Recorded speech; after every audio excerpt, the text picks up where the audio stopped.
Hey, welcome back to the comfiest couch in the world. I even convinced Juliann to sit on the couch. She insisted on covering it up because she thinks it's that hideous, which was the word she used right before we started this recording. But either way, I'm glad she's here with us today. We're excited to do something together. Last week was Easter, and we celebrated a lot of stuff in regards to what Christ did for us on the cross. But have you ever stopped to think about what happened after Jesus left? Right?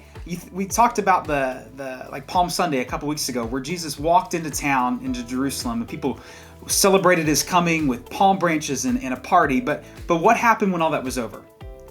There wasn't a party every day. People kind of had to go back to the way that life was. And for many of us in our position, we're 2,000 years separated from Easter and the events that go along with that. And here we are, not only are we back at our regular, mundane, boring things, but we're stuck at home, also bored and dealing with mundane things. And so I really want us to think about that this morning as we look at Mark chapter 11. I'd like you to take a couple minutes on your own, read through Mark chapter 11, and then when you're done with that, I'd like you to turn this back on and follow along with us as we go through it. But thanks for watching. We'll see you in a few minutes. After the day's events passed on Palm Sunday, what we call it now, Jesus went out to Bethany in the evening, and then the next day he came back into Jerusalem. And when they were coming into Jerusalem, Jesus was hungry. As we know, he was fully human when he was here on earth, so things like hunger affected him just like they do all of us. So from the distance, it says that he saw a fig tree and there were leaves on it, so he went to the fig tree to find some fruit, but there was no fruit growing on it. And Jesus curses the tree. He says to it, "May no one ever eat from you again." And then right after that it says, and his disciples heard it. And it's just kind of a little blip in the text, and then it goes on to the events that are going to happen that day. But then later on, Jesus is explaining a few things to his disciples, as he often did. Sometimes an event would happen or a story was told, and later on he would go and explain that a little bit more to his disciples, always using things as teaching moments to tell them things, to impart knowledge to them.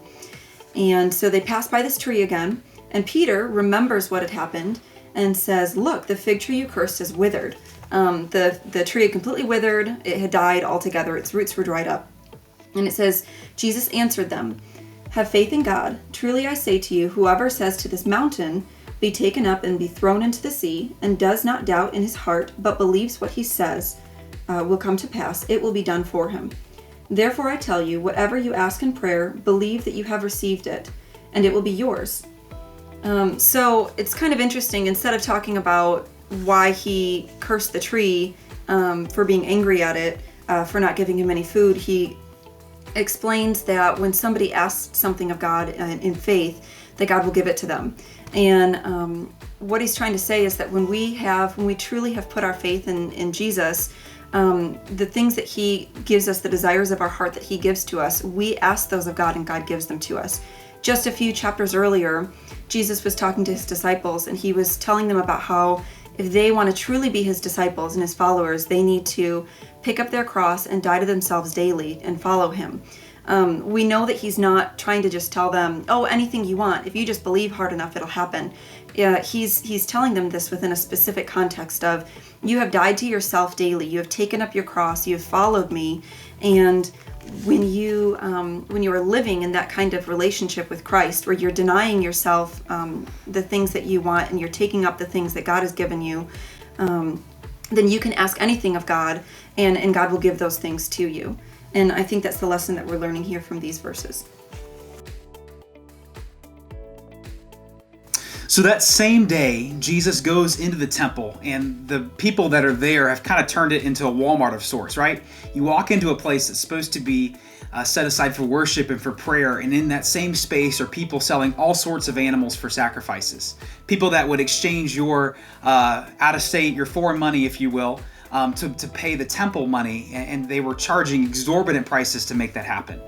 So if you can imagine walking into church this morning, which you can't, but if you could imagine walking into church this morning, and let's just say we reverted back to ancient times where we still offered animal sacrifices and things of that nature, and the place smelled like a barn because there's cows and sheep and pigeons and all sorts of things that are collected there. See, people try to make church or make worshiping God as simple as possible.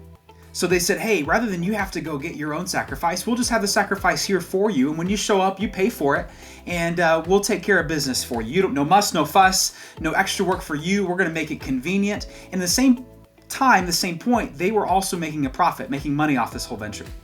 Well, Jesus walks in verse 15, and other accounts of the same story says that he sat down and made a whip first, like got some braided cords and put them together, and then stands up and begins to drive out the animals and starts flipping over tables. Like we joke about flipping a table when we're angry. Well, Jesus actually did that, throwing things around. It was crazy. I would have loved to have been there to see it. But people had become so used to how things were at the temple that the wrong things had become normal.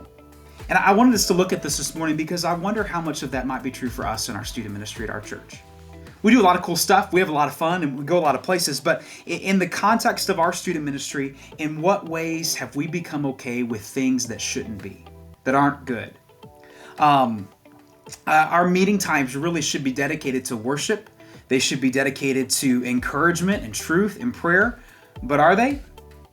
And we can make all sorts of excuses as to why we do what we do, but the fact remains that the purpose of God's house, and when we don't use a temple anymore, and church is a very different concept than it was when Jesus was there dealing with the old Judaism and things of that nature, the purpose of it has remained the same.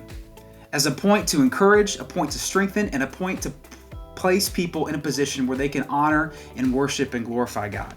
So maybe I'm wondering if this time off for us is really a wake-up call for our student ministry that maybe things should be a little bit different for how we do things. I would like you to answer this question, and if you're comfortable enough, I would strongly encourage you to throw it in the comments of this video. But with everything that our student ministry has not been able to do for the last few weeks, what do you think is the most important thing when we return?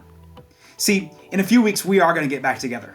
Probably going to be able to start off in some smaller, maybe off-site events or something of that nature. But at some point, we are going to be able to walk back into our building. We'll be able to use our rooms upstairs. We'll be able to use the pavilion and be outside and use the vans and go and do fun things again. But when we do that, what, in your opinion, should it look like?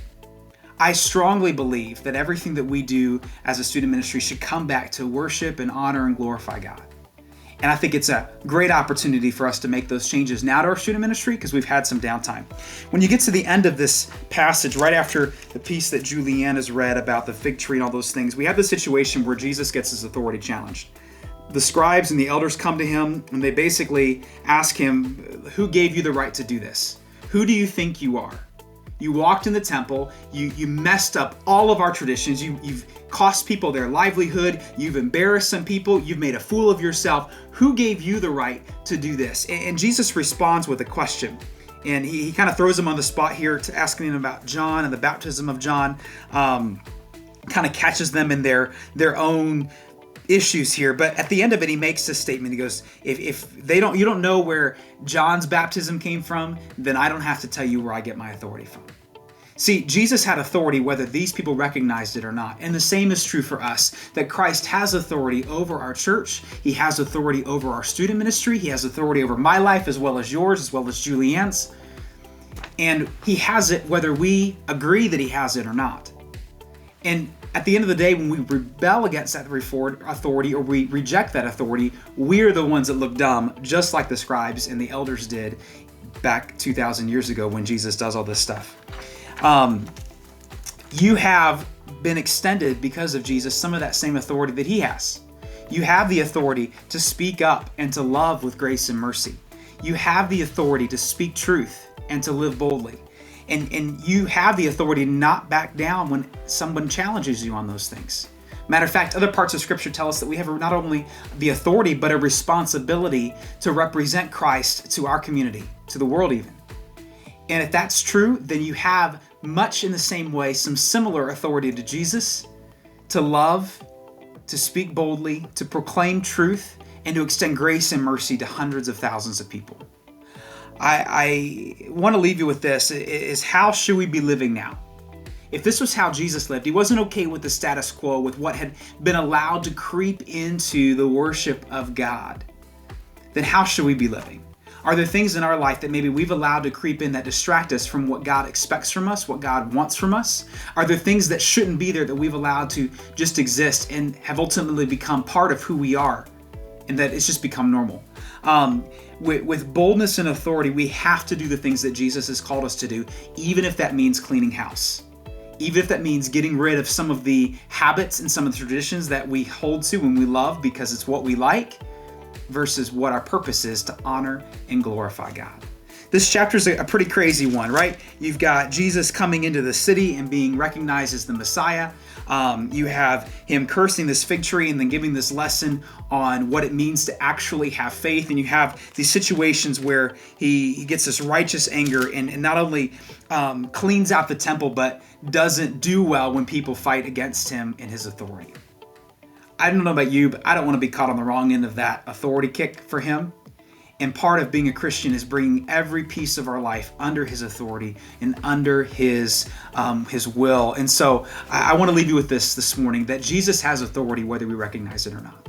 So let me encourage you to take some time this week, get on your own, by yourself, lock yourself in your room if you are already locked in your room, and have been. If you are locked in your room, maybe you should get out for a little bit. Either way, get out by yourself for a little while.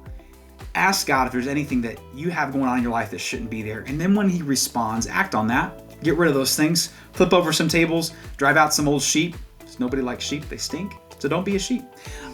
Thanks for watching this morning. I hope you guys have a great week. We're going to be back on Wednesday with another Bible study. Nick Warren is going to be joining us hopefully that evening. You're not going to want to miss that. Also, if you haven't seen it yet, the Seed podcast is coming out every week with Nathan Dudley and Cameron Swed. They're doing a fantastic job rolling stuff out. They've got their own Twitters and Instagram and all sorts of things. You can find it on Spotify. You can find it on YouTube. We are also dual hosting it on our Beacon Baptist Students YouTube channel where you might be watching this.